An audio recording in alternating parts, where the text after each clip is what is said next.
إن الحمد لله نحمده ونستعينه ونستغفره ونعوذ بالله من شرور أنفسنا ومن سيئات أعمالنا.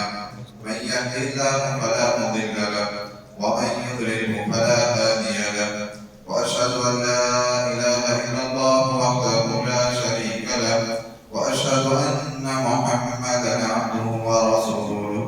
أما بعد، فإن خير الحديث كتاب الله، وخير الهدي هدي محمد صلى الله عليه وسلم، وشر الأمور محدثاتها، وكل محدثة بدعة، وكل بدعة ضلالة، وكل ضلالة في النار. فأعوذ بالله السميع العليم من الشيطان الرجيم. بسم الله الرحمن الرحيم. يا أيها الذين آمنوا اتقوا الله حق تقاته ولا تموتن إلا وأنتم مسلمون. يا أيها الناس اتقوا ربكم الذي خلقكم من نفس واحدة وخلق منها زوجها وبث منهما رجالا كثيرا ونساء، واتقوا الله الذي تساءلون به والأرحام، إن الله كان عليكم رقيبا. يا أيها الذين آمنوا اتقوا الله وقولوا قولا سديدا يصلح لكم أعمالكم ويغفر لكم ذنوبكم، ومن يطع الله ورسوله فقد فاز فوزا عظيما. بسم الله الرحمن الرحيم. يوم نقول لجهنم هل امتلأت وتقول هل من مزيد، وأزلفت الجنة للمتقين غير بعيد.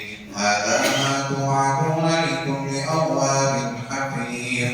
من خشي الرحمن بالغيب وجاء بقلب منيب. ادخلوها بسلام، ذلك يوم الخلود، لهم ما يشاءون فيها ولدينا مزيد. تمام تعریف اللہ رب العالمین ہی کے لیے لائق و زیبا ہے. سبحان اللہ بحمدہ، سبحان اللہ العظیم. درود و سلام ہو تمام انبیاء کرام پر، بالخصوص آخری نبی محمد مصطفیٰ صلی اللہ علیہ وسلم پر. اللهم صل على محمد وعلى آل محمد كما صليت على إبراهيم وعلى آل إبراهيم إنك حميد مجيد.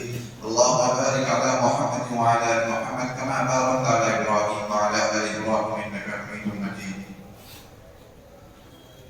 محترم حاضرین، اللہ تعالیٰ کا ارشاد ہے وَأَمَّا مَنْ خَافَ مَقَامَ رَبِّهِ وَنَهَى النَّفْسَ عَنِ الْهَوَى فَإِنَّ الْجَنَّةَ هِيَ الْمَأْوَى. ہم سب جانتے ہیں کہ مومن کا آخری اور حقیقی ٹھکانہ جنت ہے، اور ایک انسان کا بھی پہلا جو ٹھکانہ تھا وہ جنت ہی تھا. اللہ تعالیٰ نے جب آدم علیہ السلام کو پیدا فرمایا، ان کے اندر روح ڈھونکی، اس کے بعد اللہ تعالیٰ نے انہیں جنت میں داخل کیا، جنت میں ان کا ٹھکانہ رکھا. اللہ تعالیٰ نے فرمایا وَيَا آدَمُ اسْكُنْ أَنْتَ وَزَوْجُكَ الْجَنَّةَ، اے آدم تم اور تمہاری بیوی جنت میں رہو. جنت اللہ تعالیٰ نے آدم علیہ السلام کو دی، لیکن ساتھ میں ایک شرط بھی یہ لگا دی وَكُلَا مِنْهَا رَغَدًا حَيْثُ شِئْتُمَا وَلَا تَقْرَبَا هَٰذِهِ الشَّجَرَةَ فَتَكُونَا مِنَ الظَّالِمِينَ. تم جنت میں جہاں چاہو رہو، جو چاہو کھاؤ، فَلَا تَقْرَبَا هَٰذِهِ الشَّجَرَةَ، لیکن اس درخت کے قریب نہ جانا ورنہ تم ظالموں میں سے ہو جاؤ گے. لیکن آدم علیہ السلام ایک بشر ہیں، وہ بھی ایک انسان ہیں، ان سے خطا ہوئی، شیطان کے فریب و دھوکے میں آئے. جس درخت سے منع کیا گیا تھا اس درخت کا پھل انہوں نے کھایا، جس کی وجہ سے اللہ تعالیٰ نے آدم علیہ السلام کو جنت سے نکالا، اور جنت سے نکالے گئے دنیا میں بھیج دیے گئے.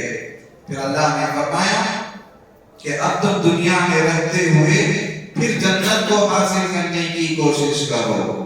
یعنی حقیقت میں جنت وہ کھویا ہوا وہ ٹھکانہ ہمیں دنیا میں رہتے ہوئے اس کے لیے کوشش کرنا ہے۔ جو ہمارا اصل مقام تھا، اللہ تعالیٰ نے جو آدم علیہ السلام کو عطا کیا تھا، اسی چیز کو حاصل کرنے کے لیے ہمیں دنیا میں موقع دیا گیا ہے کہ اس دنیا میں رہتے ہوئے تم جنت کو حاصل کرنے کی کوشش کرو، اور یہ جان لو کہ دنیا جو ہے ایک عارضی ٹھکانہ ہے۔ یہاں ایک وقت مقررہ کے لیے تم یہاں آئے ہو، جس میں تمہیں جنت حاصل کرنے کی کوشش کرنا ہے، اور دنیا کا جو مال و متاع ہے ایک مقررہ وقت کے لیے ہے۔ وَلَكُمْ فِي الْأَرْضِ مُسْتَقَرٌّ وَمَتَاعٌ إِلَىٰ حِينٍ، تمہارے لیے زمین میں ایک مقررہ وقت کے لیے ٹھکانہ ہے اور فائدہ اٹھانے کی جگہ ہے۔ یہ دنیا ایک مقررہ وقت تک کے لیے ہمیں دی گئی ہے، اس کا مال و متاع بھی ایک مقررہ وقت تک ہے۔ اصل جو چیز ہے آخرت ہے، اور اسی کے لیے ہمیں کوشش کرنا چاہیے۔ ایک دنیاوی جو زندگی ہے ایک اس کشتی کے پانی ہے، جس میں ایک انسان سفر کر رہا ہے، اپنی زندگی کو طے کر رہا ہے، سفر حیات کو طے کر رہا ہے۔ اگر اس کشتی کا صحیح رخ پر ہے، یعنی آپ کی زندگی اللہ اس کے رسول کے بتائے ہوئے طریقے پر ہے، تو یہ کشتی اپنے منزل تک پہنچے گی اور آپ اس جنت کو پانے میں کامیاب ہو سکو گے۔ لیکن اگر آپ اس کشتی میں اس کا رخ اللہ اس کے رسول کے بتائے ہوئے طریقے کو چھوڑ کر اپنی نفس کے مطابق شیطان کے بہکاوے میں آ کر کسی اور جانب رخ کرو گے، تو یہ جنت تمہارا ٹھکانہ نہیں ہوگی، بلکہ جہنم تک یہ پہنچا دے گی، جہنم تمہارا ٹھکانہ بن جائے گی۔ اللہ تعالیٰ نے فرمایا فَإِمَّا يَأْتِيَنَّكُم مِّنِّي هُدًى فَمَن تَبِعَ هُدَايَ فَلَا خَوْفٌ عَلَيْهِمْ وَلَا هُمْ يَحْزَنُونَ وَالَّذِينَ كَفَرُوا وَكَذَّبُوا بِآيَاتِنَا أُولَٰئِكَ أَصْحَابُ النَّارِ هُمْ فِيهَا خَالِدُونَ۔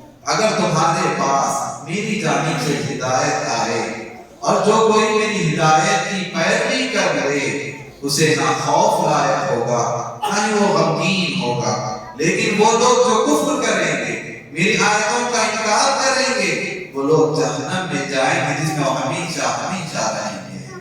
اس آیت میں اللہ تعالیٰ نے واضح طور پر فرمایا، یعنی جو میرے راستے پر میرے بتائے ہوئے طریقے پر چلے گا اس کا ٹھکانہ جنت ہوگا، لیکن جو اپنی خواہشات شیطان کی پیروی میں آ کر چلے گا اس کا ٹھکانہ جہنم ہوگا۔ تو یہ حقیقت کہ انسان دنیا میں رہتے ہوئے اپنا جو مقصد ہے اسے کبھی غافل نہ ہو، جنت حاصل کرنا ہے، یہ ہمارا مقصد ہے، یہ مقصد ہمارے نظروں سے کبھی اوجھل نہیں ہونا چاہیے۔ اور یہ دنیا جو ہے مسافر خانہ ہے، یعنی وقتیہ طور پر ہم یہاں آئے ہیں، یہاں ہمیں محنت کرنی ہے، کوشش کرنی ہے، کس کے لیے؟ جنت کو حاصل کرنے کے لیے۔ اللہ کے رسول صلی اللہ علیہ وسلم نے حضرت عبداللہ بن عمر رضی اللہ تعالی عنہ کو نصیحت کرتے ہوئے فرمایا کن فی الدنیا کأنک غریب او عابر سبیل، اے عبداللہ بن عمر تم دنیا میں استعفا رہو گویا ایک مسافر ہو، یا راہ چلتے ہوئے ایک مسافر ہو۔ اللہ کے رسول صلی اللہ علیہ وسلم نے فرمایا یا تو راہ چلتے ہوئے یا ایک مسافر کی مانند ہو، یا راہ چلتے ہوئے راہ گزر ہو۔ حضرت عبداللہ بن عمر رضی اللہ تعالی عنہ لوگوں کو نصیحت کرتے تھے اذا اصبحت فلا تنتظر المساء واذا امسيت فلا تنتظر الصباح، جب تم صبح کر لو تو شام کا انتظار مت کرو، اور جب شام کر لو تو صبح کا انتظار مت کرو۔ وخذ من صحتك لمرضك ومن حياتك لموتك، اپنی صحت کو غنیمت جانو بیماری سے پہلے، اپنی زندگی کو غنیمت جانو موت سے پہلے، یعنی صحت میں کچھ حاصل کر لو بیماری سے پہلے، زندگی میں کچھ حاصل کر لو موت سے پہلے۔ یہ حضرت عبداللہ بن عمر رضی اللہ تعالی عنہ لوگوں کو نصیحت کیا کرتے تھے۔ تو ایک مومن ہمیشہ اس کی نظر آخرت پر ہوتی ہے، ہمیشہ اس کی نظر جنت کو حاصل کرنے کی کوشش میں رہتی ہے، اور یہی وہ کوشش کرتا ہے جنت کو حاصل کرنے کے لیے اپنی تمام چیزیں وہ قربان کرتا ہے، اپنی دولت کو قربان کرتا ہے، اپنے خواہشات نفس کی قربانی دیتا ہے، اپنی مرغوبات چیزوں کی وہ قربانی کرتا ہے، یہاں تک کہ اپنی جان کی بھی وہ قربانی لگاتا ہے، صبر وہ برداشت کرتا ہے۔ حضرت ابو طلحہ رضی اللہ تعالی عنہ ایک انصاری صحابی، بڑے اونچے درجے کے صحابی ہیں، ایک مرتبہ نماز پڑھ رہے تھے، اپنے باغ میں وہ نماز پڑھ رہے تھے، تو جس باغ میں وہ نماز پڑھ رہے تھے وہ باغ بڑا ہی پھلدار تھا، درختوں والا تھا۔ تو نماز پڑھتے پڑھتے ان کی نظر درختوں کے پاس ہوئی، اس کے پھلوں کے اوپر سے گزری، تو ان کی توجہ نماز سے ہٹ کر باغ کے ان پھلوں کی جانب، درختوں کی جانب مبذول ہو گئے، اور انہوں نے کتنی رکعت پڑھی ان کے ذہن سے وہ چیز اوجھل ہو گئی کہ میں نے کتنی رکعتیں نماز پڑھی، انہیں وہ چیز یاد نہ آ رہی۔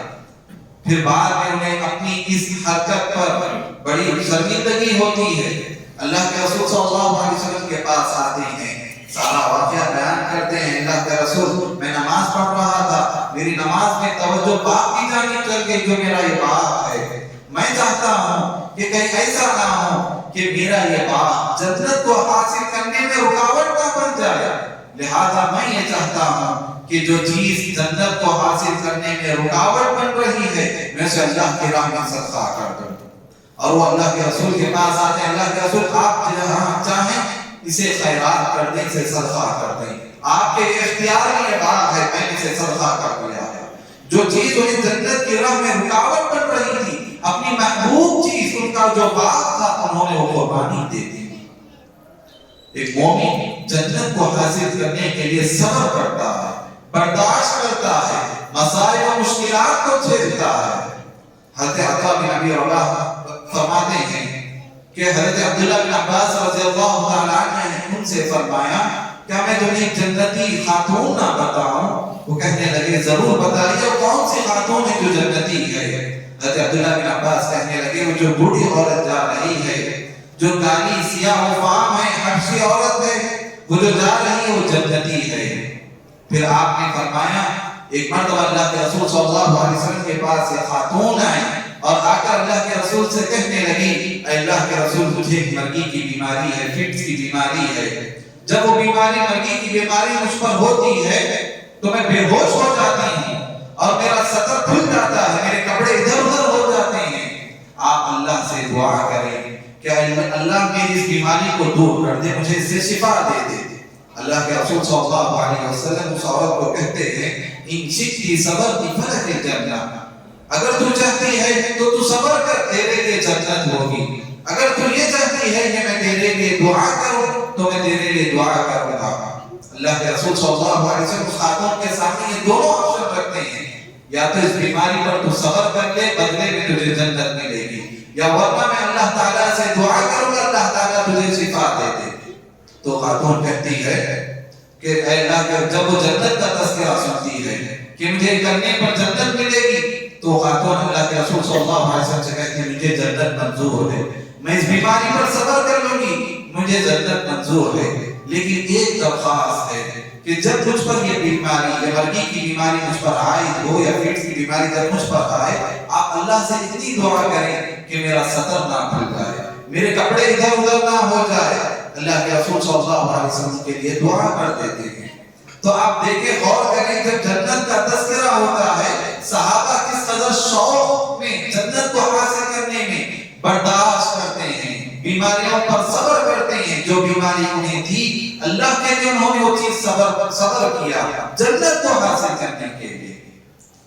اسی طرح جنگ بدر کا موقع ہے، حضرت سعد بن خیثمہ، یہ اب کے گھر میں یہ دونوں افراد ہوتے ہیں، مرد حضرات صرف گھر میں دو ہی، سعد ہے ان کے والد خیثمہ ہیں، دونوں کی خواہش ہوتی ہے کہ جنگ بدر میں شریک ہوں، جنگ بدر میں اللہ کے رسول صلی اللہ علیہ وسلم کے ساتھ جہاد کرنے کا موقع ملے، دونوں اسی خواہش پر دونوں یہی چاہتے ہیں، لیکن دونوں میں سے ایک کا گھر پہ رہنا ضروری تھا تاکہ بیوی بچوں کی دیکھ بھال ہو، گھر کا دیکھ بھال ہو، لہذا دونوں آپس میں اس چیز کا تبصرہ کرتے ہیں یا تم جاؤ گے یا میں جاؤں گا، دونوں کی ایک خواہش تھی کہ دونوں جائیں۔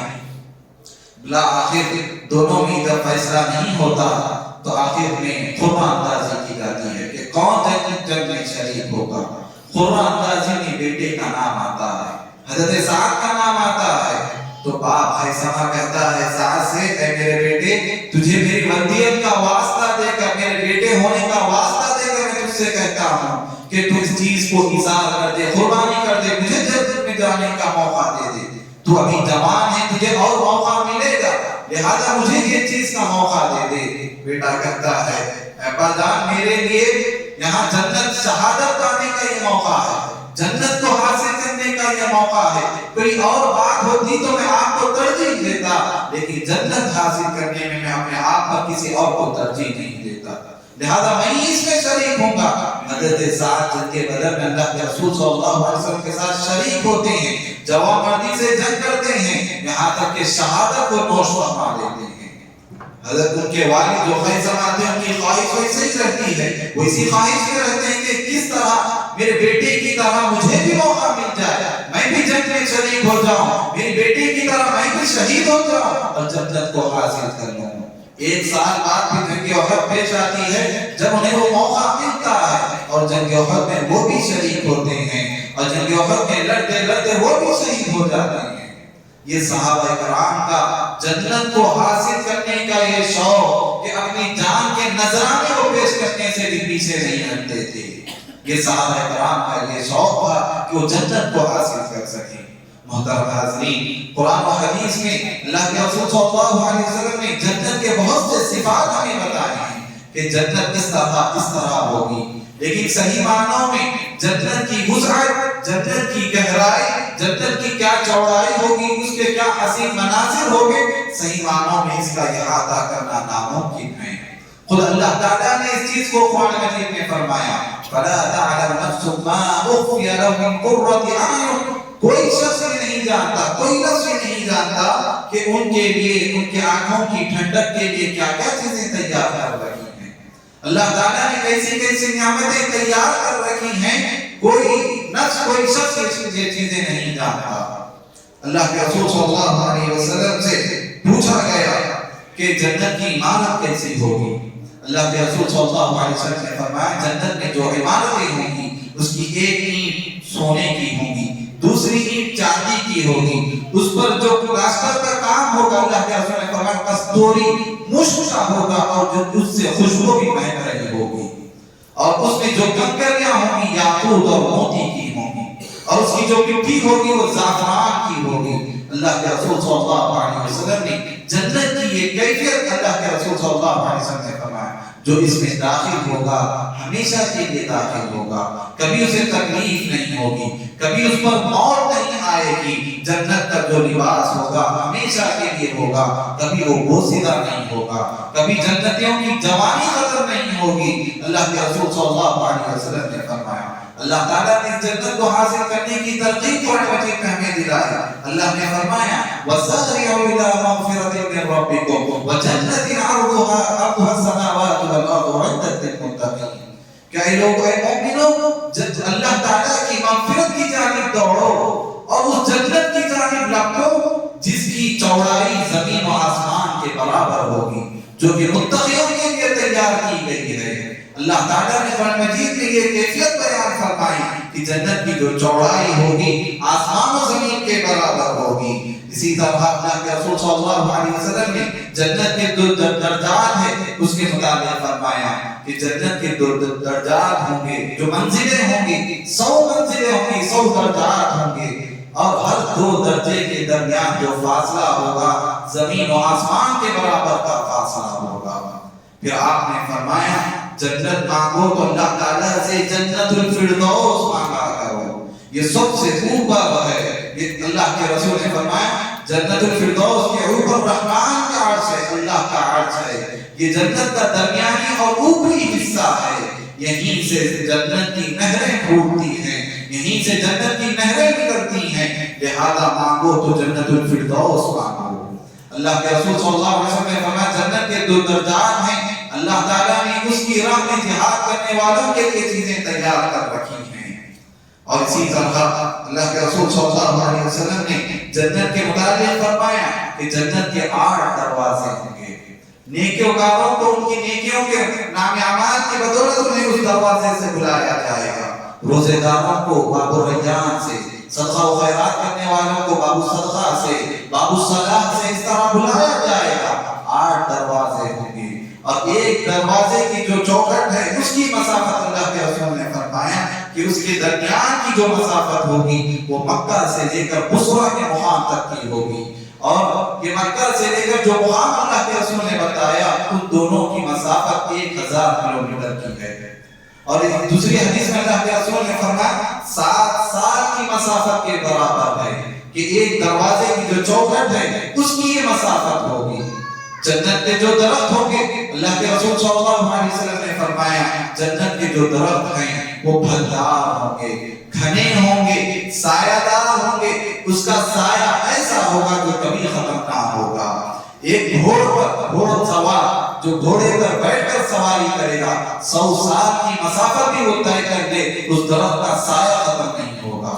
یہ اللہ کے رسول صلی اللہ علیہ وسلم نے جنت کے متعلق چند صفات، اس کے چند مناظر کا نقشہ اللہ کے رسول صلی اللہ علیہ وسلم ہمارے سامنے کھینچا ہے۔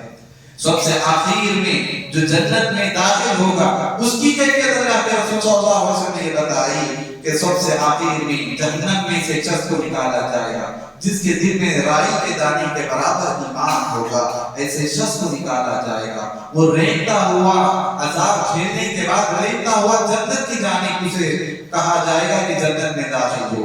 وہ جنت کے در قریب جائے گا، دیکھے گا کہ لوگ عیش و آرام کی زندگی بسر کر رہے ہیں، بظاہر اسے ایسا دکھے گا کہیں کوئی جگہ نہیں ہے۔ پھر اسے پوچھا جائے گا کیا تجھے وہ وقت یاد ہے کہ جب جہنم میں تھا؟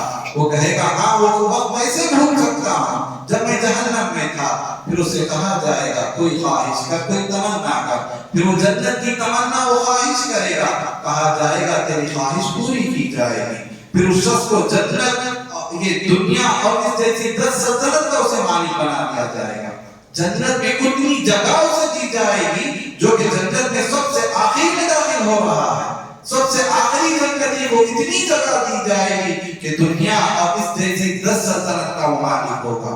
احادیث میں، مسلم کی حدیث میں آتا ہے اللہ تعالیٰ تمام جنتیوں کو ان کے مقامات ٹھکانے عطا کرے گا، پھر بھی جنت میں اتنی جگہ باقی رہے گی اللہ تعالیٰ دوسری مخلوق کو پیدا فرمائے گا جو اس جگہ کو پر کر سکے۔ تو یہ وہ جنت ہے، یہ وہ جنت کی حقیقت ہے۔ ہم اس جنت کا تصور بھی ہم نہیں کر سکتے۔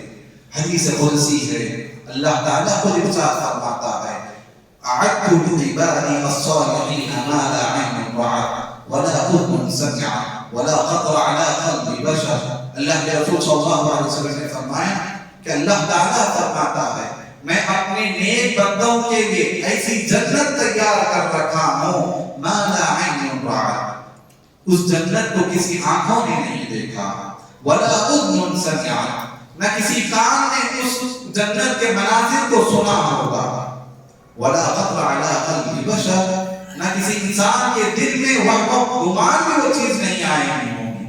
ایسی نعمتیں اللہ تعالیٰ نے تیار کر رکھی ہے، نہ ان نعمتوں کو کسی آنکھ نے دیکھا، نہ کانوں نے سنا، نہ کسی کے دل میں وہ خیال بھی پیدا نہیں ہوا، ویسا تصور بھی پیدا نہیں ہوا کہ جنت کیسی ہوگی۔ اللہ تعالیٰ خود یہ چیز ارشاد فرما رہا ہے۔ ایک جنتی کو، ایک جس کا جنت میں جانا طے ہو چکا ہوگا، اس شخص کو لایا جائے گا جس کی زندگی، دنیا کی زندگی مسائل و مشکلات میں گھری ہوئی تھی، ایسے شخص کو لایا جائے گا، جنت کا ایک غوطہ اسے دیا جائے گا، پوچھا جائے گا هل رأيت بؤسا قط، اے ابن آدم بتا کیا کبھی تو نے کوئی تکلیف دیکھی ہے؟ وہ کہے گا اللہ کی قسم، اے اللہ میں تیری بھی قسم کھاتا میں نے کبھی زندگی میں کوئی تکلیف نہیں دیکھی۔ ایک جھوٹا اسے جنت کا دیا جائے گا، وہ تمام مسائل و مشکلات بھول جائے گا۔ تو محترم حاضرین، یہ وہ جنت ہے، یہ وہ جنت کی حقیقت ہے۔ کوشش کرنے والوں کو چاہیے اس چیز کو حاصل کرنے کی کوشش کرے، سبقت کرنے والوں کو چاہیے کہ اس چیز کو حاصل کرنے میں سبقت کرے، جنت کے لیے وہ کوشش کرے۔ محنت کرنے والوں کو چاہیے جنت حاصل کرنے میں وہ محنت کرے۔ قرآن مجید میں بارہا اللہ تعالیٰ نے اہل ایمان کو جنت حاصل کرنے کی اسی لیے ترغیب دلائی۔ اللہ تعالیٰ نے اہل ایمان کو مخاطب کرتے ہوئے فرمایا مسابقہ کرنے والوں کو چاہیے اس چیز کی جانب مسابقہ کرے۔ سورہ مطففین میں اللہ تعالیٰ نے جنت کے مناظر کا نقشہ کھینچنے کے بعد فرمایا وَفِي ذَلِكَ فَلْيَتَنَافَسِ الْمُتَنَافِسُونَ، کہ مسابقہ کرنے والوں کو چاہیے اس چیز میں مسابقہ کرے، اس چیز کو حاصل کرنے میں ایک دوسرے سے آگے بڑھنے کی کوشش کرے۔ یہی کامیابی کا ٹھکانہ ہے، یہی کامیابی ہے جس شخص کو جنت نصیب ہو جائے۔ اور صحابہ کرام اسی کے لیے کوشش کیا کرتے تھے، اسی کے لیے وہ عملی زندگی میں عمل کیا کرتے تھے۔ حضرت ابو بکر صدیق رضی اللہ تعالیٰ عنہ کے مطابق اللہ کے رسول صلی اللہ علیہ وسلم نے ایک موقع پر فرمایا کہ جنت کے 8 دروازے ہیں، اور اللہ کے رسول نے جب یہ حدیث بیان فرمائی، حضرت ابو بکر صدیق رضی اللہ تعالیٰ عنہ اللہ کے رسول سے کہنے لگے، اللہ کے رسول کوئی ایسا بھی خوش نصیب ہوگا جسے جنت کے 8 دروازوں سے بلایا جائے گا؟ اللہ کے رسول نے فرمایا مجھے امید ہے کہ وہ تم ہوں گے۔ حضرت ابو بکر صدیق رضی اللہ تعالیٰ عنہ اللہ کے رسول نے فرمایا مجھے امید ہے کہ تم وہ شخص ہوں گے جسے جنت کے 8 دروازوں سے بلایا جائے گا، پکارا جائے گا۔ اور اسی حضرت ابو بکر صدیق کا شوق نہیں تھا، بلکہ ان کی عملی زندگی اسی طرح تھی۔ جنت کو حاصل کرنے کے لیے بڑی محنت، بڑی عبادتیں کیا کرتے تھے۔ ایک مرتبہ اللہ کے رسول صلی اللہ علیہ وسلم نے سوال کیا، صحابہ کرام کے مجمع میں ایک سوال کیا، تم میں سے آج کون روزے دار ہے؟ صحابہ کرام میں سے اللہ کے حضرت ابو بکر صدیق اٹھے، کہنے لگے اللہ کے رسول میں روزے سے ہوں۔ پھر دوسرا سوال اللہ کے رسول نے کیا، تم میں سے آج کسی کو کون ہے جس نے کسی بیمار کی عادت کی ہو؟ حضرت ابو بکر کہنے لگے اللہ کے رسول میں ہوں۔ پھر تیسرا سوال اللہ کے رسول نے کیا، تم میں سے آج کون ہے جو نماز جنازے میں شریک رہا ہو؟ تمام مجمع پھر ابو بکر اٹھے، کہنے لگے اللہ کے رسول میں ہوں۔ پھر آپ نے پوچھا، چوتھا سوال کیا کہ تم میں سے کون ہے جس نے آج صدقہ و خیرات کیا؟ حضرت ابو بکر کہنے لگے اللہ کے رسول میں ہوں۔ تمام مجمع میں ایک ہی دن اللہ کے رسول صلی اللہ علیہ وسلم نے یہ جب سنا، جب سوالات کیے، حضرت ابو بکر صدیق یہ ہاتھ اٹھا کر کہنے لگے اللہ کے رسول میں نے یہ کیا، میں نے یہ کیا۔ اللہ کے رسول نے فرمایا ایک دن میں اگر تم ایسی نیکیاں کسی شخص کے اندر یہ جمع ہو جائے تو جنتی ہے۔ یہ حضرت ابو بکر صدیق رضی اللہ تعالیٰ عنہ کا ایک شوق میں نے آپ کو بتایا، ان کی عملی زندگی کا ایک پہلو میں نے آپ کے سامنے رکھا کہ اللہ کے رسول اچانک یہ سوالات کرتے ہیں، 4 سوال بیک وقت کیے جاتے ہیں کہ تم میں سے کون آج روزے دار ہے، تم میں سے کس نے آج مسکین کو کھانا کھلایا، تم میں سے کون آج جنازے میں شریک رہا، تم میں سے کس نے مریض کی عادت کی۔ 4 سوالات میں حضرت ابو بکر اٹھتے ہیں، اللہ کے رسول آج میں نے کیا، آج میں نے کیا۔ اللہ کے رسول ان کے لیے کہتے ہیں جس کے اندر یہ نیکیاں جمع ہو جاتی ہیں وہ جنتی ہے۔ ایک مرتبہ اللہ کے رسول صلی اللہ علیہ وسلم نے فرمایا کہ جنت میں میری امت کے 70,000 افراد ایسے ہوں گے جو بغیر عذاب کے، بغیر حساب کے جنت میں داخل کیے جائیں گے۔ جب اللہ کے رسول نے حدیث بیان کی، ایک صحابی اٹھ کر کہنے لگے اللہ کے رسول آپ دعا کیجئے میرا شمار بھی ان 70,000 لوگوں میں سے ہو جائے۔ اللہ کے رسول نے کہا تم انہی میں سے ہو۔ پھر دوسرے صحابی اٹھ کر کہنے لگے اللہ کے رسول میرا بھی انہی میں سے شمار ہو جائے۔ اللہ کے رسول نے فرمایا سبق کا عکاشہ نے سبقت دے دی۔ یعنی صحابہ کرام کے چند پہلو میں آپ کے سامنے رکھ رہا ہوں کہ صحابہ کرام جنت حاصل کرنے کے لیے کس قدر کوشش کیا کرتے تھے۔ جب اللہ کے رسول ان کے سامنے جنت کا منظر بیان کرتے، صحابہ کرام کے دل میں شوق ہو جاتا جنت کو حاصل کریں، اس کے لیے وہ محنت بھی کرتے، عبادتوں میں آگے رہتے، نیکیوں میں آگے رہتے تھے۔ جنت کو حاصل کرنا آسان بھی ہے، جنت کو حاصل کرنا مشکل بھی ہے، دونوں چیزیں ہیں۔ جس شخص نے اپنے نفس کو اپنے کنٹرول میں رکھا اس کے لیے جنت آسان ہے، جس نے اپنے نفس کو بے لگام چھوڑ دیا اس کے اس کا ٹھکانہ جہنم ہے۔ اللہ کے رسول صلی اللہ علیہ وسلم نے فرمایا، ترمذی کی حدیث ہے کہ جب اللہ تعالیٰ نے جنت تیار فرمائی، جبرائیل علیہ السلام کو حکم دیا کہ جاؤ جنت دیکھو، جنت کے نعمتوں کا مشاہدہ کرو۔ جبرائیل علیہ السلام جب جنت کے مناظر، اس کی نعمتوں کا مشاہدہ کر کے آئے، اللہ تعالیٰ سے کہنے لگے تیرے عزت و جلال کی قسم، جو کوئی بھی اس جنت کی نعمتوں کے تعلق سے سنے گا وہ ضرور اس میں داخل ہوگا۔ پھر اللہ تعالیٰ نے فرشتوں کو حکم دیا جاؤ جنت کو مشکلات و مسائل سے گھیر دو، تو جنت کو مسائل، مشکلات، پریشانیوں سے گھیر دیا گیا۔ پھر حکم ہوا جبرائیل علیہ السلام کو اب جا کر جنت کا مشاہدہ کرو۔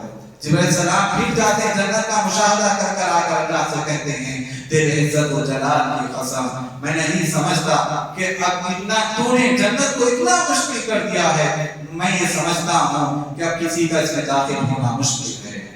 یعنی جنت آسان بھی ہے، جنت مشکل ہے جس نے اپنے نفس کو کنٹرول نہیں کیا۔ اللہ تعالیٰ نے قرآن مجید میں فرمایا وَأَمَّا مَنْ خَافَ مَقَامَ رَبِّهِ وَنَهَى النَّفْسَ عَنِ الْهَوَىٰ، جو کوئی اپنے رب کے سامنے کھڑے ہونے سے ڈرا اور اپنے نفس کو خواہشات کو کی پیروی نہ کی، فَإِنَّ الْجَنَّةَ هِيَ الْمَأْوَىٰ، اس کا ٹھکانہ جنت ہے۔ اللہ تعالیٰ نے اس آیت میں واضح طور پر فرما دیا جو اپنے رب کے سامنے کھڑے ہونے سے ڈرتا ہے، یعنی گناہ نہیں کرتا، اس کے دل میں تقویٰ ہے، پرہیزگاری ہے، اللہ کے سامنے کھڑے ہونے کا خوف ہے، محاسبے کا ڈر ہے، یہ تمام خوف ہے اور نیکیاں کرتا ہے اور اپنے خواہشات کو بے لگام نہیں چھوڑا، اپنے نفس کو اپنے قابو میں رکھا۔ وَنَهَى النَّفْسَ عَنِ الْهَوَىٰ، اللہ نے فرمایا کہ جس نے خواہشات نفس کی پیروی نہیں کی، فَإِنَّ الْجَنَّةَ هِيَ الْمَأْوَىٰ، اس کا ٹھکانہ جنت ہے۔ تو محترم ناظرین، یہ وہ جنت ہے جو اللہ تعالیٰ نے متقیوں کے لیے تیار کر رکھی ہے، یہ وہ جنت ہے جسے اللہ تعالیٰ نے انبیاء و رسول صالحین شہداء کے لیے تیار کر رکھی ہے، جس کی عمارتیں کی ایک کیفیت ہے، اور اللہ تعالیٰ نے ایسے بلند و بالا خانے تیار کر رکھے ہیں جس کے نیچے سے نہریں بہ رہی ہوں گی۔ تو حاصل کرنے والوں کو، محنت کرنے والوں کو چاہیے یہ جنت حاصل کرنے کی وہ کوشش کریں، اپنے آپ کو جہنم سے بچائیں۔ اللہ تعالیٰ سے دعا ہے اللہ تعالیٰ مجھ کو اور آپ کو جنت حاصل کرنے کے لیے نیک اعمال کرنے والا ہمیں بنائے، اللہ تعالیٰ ہمیں گناہوں سے بچائے، اللہ تعالیٰ ہمارے دل میں خوف و تقویٰ ڈالے۔ آمین۔ وآخر دعوانا الحمد للہ رب العالمین۔ بارک اللہ فی ولکم ولسائر المسلمین واستغفروا انہ غفور رحیم۔